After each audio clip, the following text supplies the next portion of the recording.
मेरा नाम पंकज है और यह हमारा एस्ट्रोलॉजी के क्षेत्र में पहला वीडियो है जिसमें से हम मैथमेटिकल एस्ट्रोलॉजी का डिस्कशन करेंगे।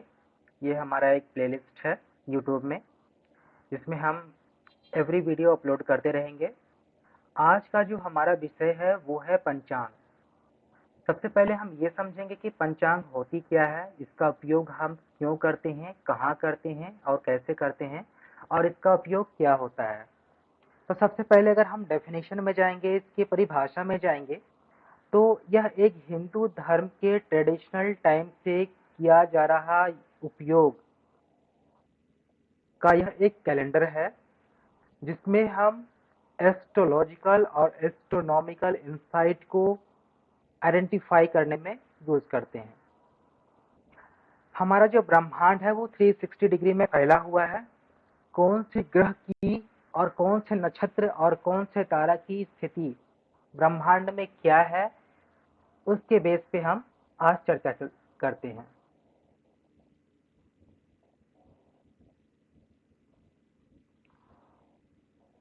दूसरी बात ये आती है कि हम इस पंचांग का प्रयोग कहाँ करते हैं, उपयोग कहाँ करते हैं। तो सबसे पहले ये हमारा प्लानिंग है, जब भी हम हिंदू धर्म में किसी भी शुभ कार्य को करने का प्लान करते हैं तो सबसे पहले हम समय का निर्धारण करते हैं कि कौन सा समय शुभ होगा, कौन सा समय अशुभ होगा। समय की जानकारी प्राप्त करने के लिए मुहूर्त का बहुत ही उत्तम उपयोग किया जाता है और बहुत ही महत्वपूर्ण योगदान है, जिसमें से हम ये प्लान करते हैं कि किसी भी त्योहार या सेरेमनी या उत्तम कार्य कब किया जाना चाहिए, किस समय किया जाना चाहिए और कौन सा कार्य कब करना चाहिए। इसमें हम पंचांग का प्रयोग करते हैं। इसका तीसरा उपयोग यह भी होता है कि जब हम किसी भी जातक का कुंडली का निर्माण करते हैं या उस कुंडली के बेस पे हम जातक के जीवन का विश्लेषण करते हैं या फिर हम उसके फ्यूचर को प्रिडिक्ट करते हैं, तो उस समय हमें मुहूर्त के बारे में जानकारियां होना बहुत जरूरी हो जाती है, जिसका उपयोग हम पंचांग के रूप में करते हैं। अब आती है अगला पार्ट कि पंचांग के तत्व क्या क्या होते हैं। तो पंचांग के 5 तत्व हैं, जैसा कि नाम में मेंशन है, पंच अंग यानी 5 अंग। कौन कौन से 5 अंग से मिलकर के पंचांग बना हुआ है। तो पहला है तिथि, जिसमें से शुक्ल पक्ष और कृष्ण पक्ष में विभाजित किया गया है। 1 से लेकर के 15 तिथि तक प्रथम भाग में कृष्ण पक्ष में और 1 से लेकर के 15 तक शुक्ल पक्ष में विभाजित किया गया है। कुल 30 दिनों का एक महीने होते हैं और एक महीने में 2 पक्ष होते हैं, शुक्ल पक्ष और कृष्ण पक्ष। तो इसके बारे में हम विशेष जानकारी लेंगे इसी वीडियो में।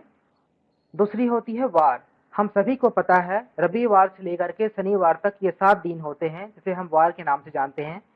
कौन से वार में कौन सा नक्षत्र पड़ रहा है, कौन सी तिथि पड़ रही है, कौन से योग और कौन से करण पड़ रहे हैं, इसका बहुत महत्वपूर्ण प्रयोग होता है जब हम किसी भी शुभ कार्य में समय का पहचान करते हैं।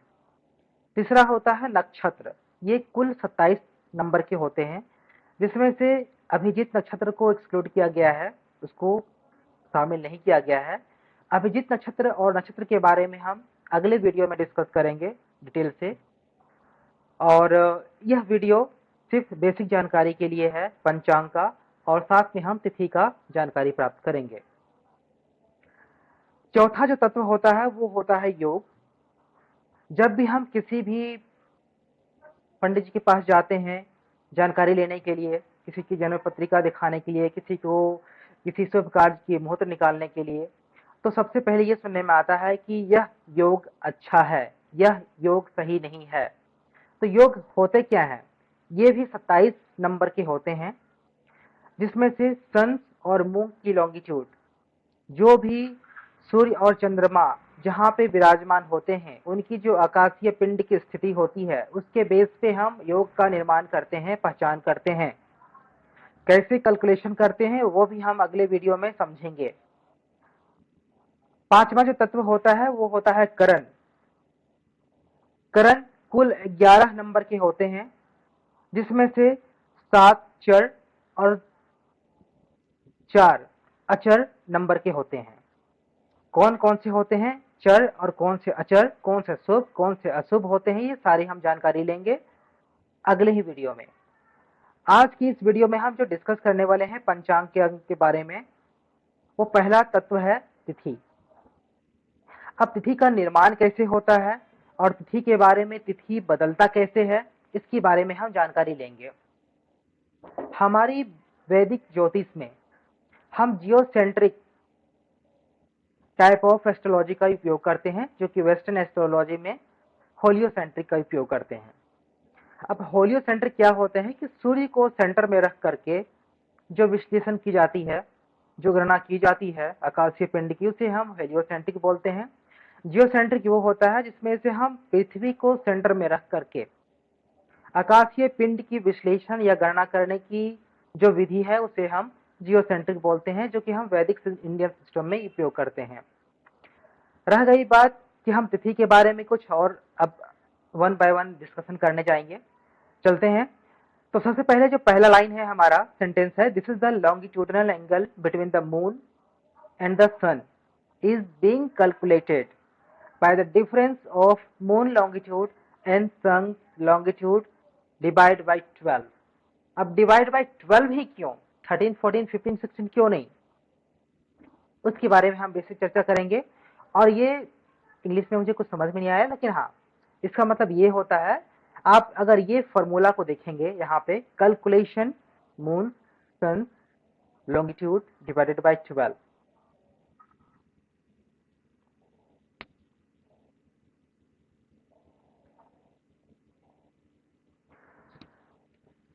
अब हम ये समझेंगे कि इसका पहले लाइन का मतलब क्या हुआ। पहले लाइन के मतलब समझने के बाद हम ये पहले ये समझते हैं कि ये जो हमारा ब्रह्मांड है, पृथ्वी को हमने बता दिया था कि हम जब वैदिक इंडियन वैदिक सिस्टम में यूज करते हैं तो पृथ्वी को सेंटर में रखते हैं। हमारा पृथ्वी सेंटर में है, मून इसके चारों ओर परिक्रमा करती है, यहाँ तक तो सही है। लेकिन सूर्य पृथ्वी के चारों ओर परिक्रमा करते हैं, ऐसा मैंने नहीं सुना था। ऐसा हमें प्रतीत होता है जब भी हम जियोसेंट्रिक यूज करते हैं। अर्थ को अगर हम सेंटर में रखते हैं, क्योंकि हम अर्थ में पृथ्वी पे रहते हैं, तो हमें पता नहीं चलता है कि पृथ्वी मूव कर रही है, हमें यह प्रतीत होता है कि सन मूव कर रही है, सन का संचालन हो रहा है।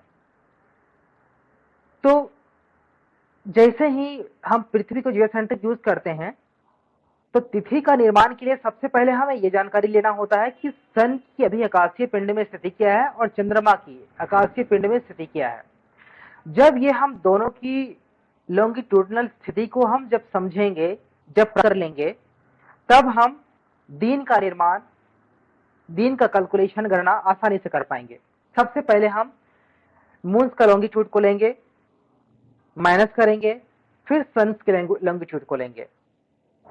दोनों का जो डिफरेंस होता है, ठीक है, उस डिफरेंस को हम अगर 12 से भागा दे देंगे तो हमें तिथि का निर्माण होता है। आगे का जो लिस्ट है उसमें हम आपको बताएंगे, लेकिन पहला हम ये समझेंगे दूसरे लाइन से, और इस पिक्चर के माध्यम से, चलचित्र के माध्यम से ये हम समझेंगे कि तिथि का निर्माण कैसे होता है। तो पहला ये है कि द मंथ स्टार्ट फ्रॉम अमावस्या, ठीक है। अगर सन का लॉन्गिट्यूड और मून का लॉन्गिट्यूड अगर सेम रहा तो वो दिन अमावस्या होगा। कंसिडर कर लेते हैं हम, सन का लॉन्गिट्यूड है मेष में 0 डिग्री में, दैट इज 0 डिग्री।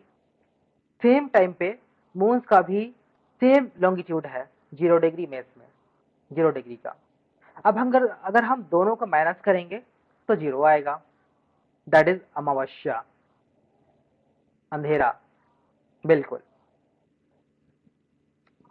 अब हम ये समझते हैं कि हमारी जो आकाशीय पिंड की स्थिति है, आकाशीय पिंड जो हमारा क्षेत्र है वो 360 डिग्री का है।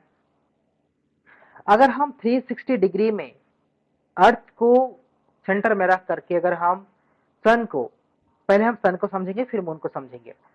सन अगर हमें 360 डिग्री में अगर मूव करती है, एक साल में मूव करते हैं, अब एक साल में कितने दिन होते हैं, 365 days.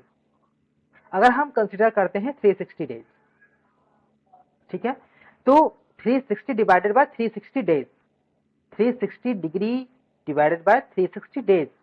1 days is equal to 1 degree. एक दिन में सन कितने मूवमेंट करते हैं? 1 डिग्री। ये फाइनल हो गया है। नाउ वही अगर हम चंद्रमा की कैलकुलेशन करें तो चंद्रमा 27 दिनों में, 27 नक्षत्र होते हैं, एक नक्षत्र के एक दिन होते हैं, तो 27 दिनों में पूरा करते हैं। 27 से 28 दिन, 29 दिन होते हैं। ठीक है, इनकी चाल के ऊपर, चाल कभी तेज होती है, कभी धीमी होती है। अब हम अगर एक दिन का अगर कैलकुलेशन करें हम चंद्रमा की तो 13 डिग्री वो हो जाते हैं। एक दिन का कैलकुलेशन यानी कि 360 डिवाइडेड बाय 27 या 28, 29 जो भी होता है, अगर हम उसमें डिवाइड करेंगे तो 13 डिग्री मिलेगा मुझे। अब सन 1 डिग्री मूव किए और चंद्रमा 13 डिग्री मूव किए। अब दोनों को अगर हम माइनस कर देते हैं तो 13 माइनस 1 12 डिग्री हो जाते हैं। This is the reason why we are dividing by here 12 only. So the formula is the longitude of moon minus the longitude of sun divided by 12. That is your तिथि। अब कौन सी तिथि है, कितना angle आएगा, कितना रिजल्ट आएगा, हम अगले चार्ट में देखते हैं। यहां तक तो मुझे नहीं लगता कि किसी तरह का डाउट होगा। नाउ अभी हमारा जो चार्ट है, तिथि नेम 2, तिथि नेम 1 और तिथि नेम 2 इसलिए मैंने किया है, ये शुक्ल पक्ष है। शुक्ल पक्ष का मतलब ये होता है कि जिस दिन हमारा अमावस्या खत्म होता है उसके अगले दिन हमारा प्रतिपदा या प्रथमा तिथि होता है। ठीक प्रतिदिन वो बढ़ता जाता है तिथि, द्वितीया, तृतीया, चतुर्थी, पंचमी, षष्ठी, सप्तमी, अष्टमी, नवमी, दशमी, एकादशी, द्वादशी, त्रयोदशी, चतुर्दशी और फाइनल में क्या आ जाता है? पूर्णिमा। ठीक है ना। फिर पूर्णिमा जैसे ही खत्म हो जाता है उसके बाद से अंधेरा छाने लगता है, तो फिर से वही तिथि बोलते हैं हम, रिपीट होता है, प्रतिपदा, द्वितीय, तृतीय, चतुर्थी, पंचमी, बट पक्ष चेंज हो जाता है, पक्ष हमारा कृष्ण पक्ष चला जाता है। अब शुक्ल पक्ष में अगर हम ये देखें तो शुक्ल पक्ष में पूर्णिमा आ जाता है।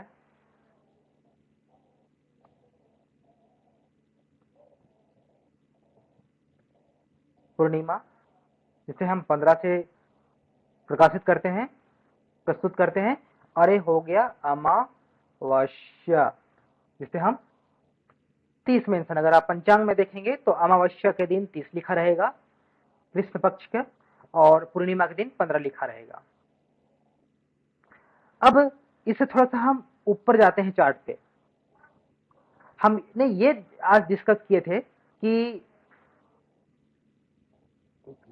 ये चार्ट थोड़ा सा फिक्स नहीं हुआ है, ठीक है, फिक्स किया, कोई इशू नहीं। जब हम मून्स लॉन्गिट्यूड को और सन्स लॉन्गिट्यूड को, मून्स के लॉन्गिट्यूड को सन्स के लॉन्गिट्यूड से अगर हम डिवाइड माइनस करते हैं तो हमारा एक पार्ट, एक भाग मिलता है, जो भी अंश हमें प्राप्त होता है। अगर वो अंश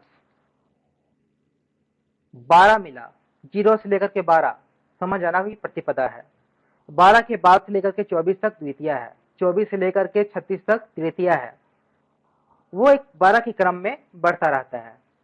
लेकिन 180 डिग्री से अगर ज्यादा आ गया, 0 से लेकर 180 डिग्री तक शुक्ल पक्ष और 180 डिग्री से लेकर 360 डिग्री तक कृष्ण पक्ष, ये कंफर्म है। नाउ अब ब्राइट हाफ शुक्ल पक्ष होते हैं और डार्क हाफ कृष्ण पक्ष होते हैं। ठीक है, अगर हम ये थी कैलकुलेटर में देखते हैं, सपोज दैट मून का जो लॉन्गिट्यूड है 55 है, ठीक है, और सन्स का लॉन्गिट्यूड हम 12 मान लेते हैं। कौन सी तिथि होगी? चतुर्दशी। ठीक है, अब ये हम समझेंगे कि अब चतुर्दशी क्यों होगी। तो सबसे पहले इक्वल टू 55 माइनस 12, कितना आ गया हमारा? 43, डिग्री कितना है 43। अब हम यहाँ पे ये देखेंगे 43 कहाँ आ रहा है हमारा 36 के बाद और 48 के पहले। 36 तक तृतीया था, 36 के बाद चतुर्दशी आ गया यहाँ पे, तो 48 तक चतुर्दशी है। जैसे 48 क्रॉस हो जाएगा 49 आ जाएगा, पंचमी आ जाएगा। ठीक है, तो इस तरह से हम तिथि का निर्माण करते हैं। एक कंडीशन हमारा ये आता है कि क्या होगा जब मून्स की लॉन्गिट्यूड सन्स की लॉन्गिट्यूड से कम हो। सन्स लॉन्गिट्यूड है 55, मून्स लॉन्गिट्यूड है 12, उल्टा कर देते हैं यहाँ पे। अब जब हम यहाँ पे मून्स लॉन्गिट्यूड अगर 12 हो, सन्स लॉन्गिट्यूड अगर 55 हो, तो वो तिथि कौन सी होगी 27, 27। अब 27 कौन सा तिथि होता है, तो हम चलते हैं यहां तक, तो 15, फर्स्ट हाफ में 15 हो गया, दूसरा में चला जाते हैं डार्क टाटी, कृष्ण पक्ष आएगा और ये होगा हमारा 27, यानी कि 30, 29, 28 और ये 27, 324, यानी कि ये पड़ेगा हमारा द्वादशी द्वितीया या द्वादशी तिथि। ठीक है, अब चलिए हम कैलकुलेशन करते हैं। होती क्या है कि जब भी मून लॉन्गिट्यूड में सन मून लॉन्गिट्यूड कम और सन का लॉन्गिट्यूड ज्यादा हो, तो ऐसी स्थिति में मून लॉन्गिट्यूड में हम एक 360 डिग्री जोड़ देते हैं। तो अगर सपोज दैट 12 प्लस 360,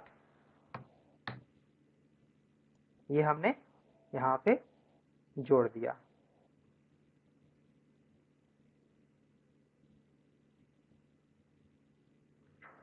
माइनस 55 कितना आ गया हमारा 317 आ गया। अब 317 हम यहाँ पे कैलकुलेट करते हैं, कहाँ पे है 317 हमारा, 317 यहाँ पे आएगा। 312 तक 312 डिग्री तक एकादशी था हमारा, और 312 डिग्री के बाद द्वादशी हो गया 324 डिग्री तक। तब 324 डिग्री हमारा क्या हो गया, यहाँ पे 317 डिग्री के नीचे आ गया, तो कृष्ण पक्ष है और द्वादशी तिथि था। ठीक है, यहाँ तक बिल्कुल हमें समझ आ गई है। अब हम ये चलते हैं कि टाइप्स ऑफ तिथि, तिथि के प्रकार क्या होते हैं। सो देर आर 5 टाइप ऑफ तिथि नेम। पहला नंदा होते हैं। नंदा क्या होता है कि प्रथमा, षष्ठी और एकादशी को हम नंदा बोलते हैं। भद्रा होती है द्वितीया, सप्तमी, द्वादशी। ज्या होती है तृतीया, अष्टमी, त्रयोदशी। रिक्ता होती है चतुर्दशी, नवमी और चतुर्दशी, चौथ, नवमी और चतुर्दशी। पूर्णा होती है पंचमी, दसवीं और पूर्णिमा या अमावस्या। अब ये तिथि का उपयोग कहाँ है और हम क्यों तिथि का निर्माण किए हैं, हम ये समझते हैं। तो पहला, नंदा तिथि का जो एलिमेंट होता है, तत्व होता है, वो फायर एलिमेंट के होते हैं। Suitable for any auspicious work. Fire का मतलब होता है अग्नि। अग्नि तत्व के ये तिथि माने जाते हैं, जिसमें से किसी भी शुभ कार्य को करना उत्तम माना जाता है। दूसरा आता है पृथ्वी, भद्रा, जिसका तत्व होता है पृथ्वी। इसमें से अवॉइड स्टार्टिंग न्यू प्रोजेक्ट। अगर कोई भी लंबा प्रोजेक्ट चलना है, हमें आज स्टार्टिंग करना है, 4-5 साल तक चलना है, तो शुभ माना नहीं जाता है। किसी भी नई तरह का काम को शुरुआत करना थोड़ा सा ऑस्पिशियस नहीं माना जाता है, लेकिन हाँ, किसी भी काम को अगर आप करना चाहते हैं शुभ, तो वो शुभ है। अगर कोई पूजा पाठ करना चाहते हैं, ठीक है, मंडन करना चाहते हैं, तो ऐसी कोई बात नहीं है, वो शुभ माना जाता है। Good for purchase grain and live stock. कुछ अन्न और किसी भी तरह का ग्रेन या फिर लाइव स्टॉक अगर हम परचेज करते हैं, या कोई लीगल मैटर का इन्वॉल्वमेंट होता है, सर्जिकल इलेक्शन वगैरह होता है, तो ये शुभ माना जाता है। अब बहुत सारी चीजें होती है कि क्या क्या करना चाहिए, क्या क्या नहीं करना चाहिए, तो वीडियो लंबा ना हो जाए इस कारण से हम ज्यादा डिस्कस नहीं करेंगे, बट एक बेसिक इन्फॉर्मेशन हम प्रोवाइड कर रहे हैं कि कौन सी तिथि में क्या कार्य करना चाहिए। दूसरी, तीसरी होती है जया। नाम से ही पता चलता है जय, यानी कि जय विजय प्राप्त करने के लिए यह तिथि का प्रयोग किया जाता है। यहाँ पे मेंशन भी है गुड फॉर बैटल, यानी कि अगर कहीं अगर लड़ाई मारपीट या फाइट करने के लिए अगर हम जा रहे हैं तो ये दिन विजय पाने के लिए सही माना जाता है। स्पोर्ट्स विनिंग, स्पोर्ट्स या विनिंग आर्गूमेंट अगर हम कहीं बहस कर रहे हैं तो उसके बेस पे एक्टिविटी, किसी भी तरह का एक्टिविटी इसमें से इन्वॉल्व होता है, ओवरकम, इसमें रिजल्ट आता है हमें इमिडिएटली, तो वो चैलेंजेस करने के लिए जिया तिथि को शुभ माना गया है, जिसका तत्व होते हैं आकाश। रिक्ता तिथि को शुभ नहीं माना गया है inauspicious for starting major work and auspicious work, but हाँ, अगर आप कहीं डोनेशन दे रहे हैं या कोई ऐसा टास्क है जिसमें से हमारा दान वगैरह जो करते हैं हम, ठीक है, कुछ हम खुशी के लिए या फिर अपने किसी दूसरे की हेल्प करने के लिए कोई भी कार्य ऐसा करते हैं तो रिक्ता तिथि सही माना जाता है। और नई व्हीकल्स वगैरह लेना रिक्ता तिथि में सही नहीं माना जाता है, क्योंकि ऐसा बताया जाता है कि अगर आप कुछ नया काम करते हैं तो फिर वो हमेशा रिक्ता खाली खाली मिलता है। तो ये थोड़ा सा समझना चाहिए, अपने पंडित जी से थोड़ा सा जानकारी लेनी चाहिए कि कौन सा तिथि सही होता है, कौन सा तिथि सही नहीं होता है। एक होता है लास्ट में पूर्णा। अब पूर्णा क्या होती है कि ये जल तत्व के तिथि होते हैं, जिसमें से consider complete and auspicious for many other work. अगर जो कार्य आप चाह रहे हैं कि बिल्कुल मुझे ये कंप्लीट करना ही है, जल्दी कंप्लीट करना है या जैसे भी कंप्लीट करना है, तो यह दिन बहुत शुभ होता है, क्योंकि नाम से ही पता चलता है पूर्ण। इस दिन में जो भी कार्य करते हैं वो बिल्कुल पूर्ण होता ही होता है और उसे पूर्ण माना जाता है। अब बिल्कुल होता है ये तो मैं नहीं बता सकता हूँ, ठीक है, इसके लिए बहुत सारे प्रोसेस है। अब उस पूर्ण तिथि में कौन से नक्षत्र हैं, कौन से वार है, कौन से कर्ण है, कौन से योग है, ये सारे चीजों का विश्लेषण किया जाता है, तभी आप एक अच्छा मुहूर्त की पहचान कर पाते हैं। आप सभी को मेरा धन्यवाद। यह मेरा पहला वीडियो था। हम नेक्स्ट वीडियो में मिलते हैं नक्षत्र का टॉपिक लेकर के, और मुझे उम्मीद है कि आपको अच्छा लगेगा वीडियो और आपको अच्छी समझ आई होगी। अगर किसी तरह की त्रुटि होगी तो आप कमेंट में मुझे मेंशन करेंगे, हम सुधारने की कोशिश करेंगे। धन्यवाद आप सभी।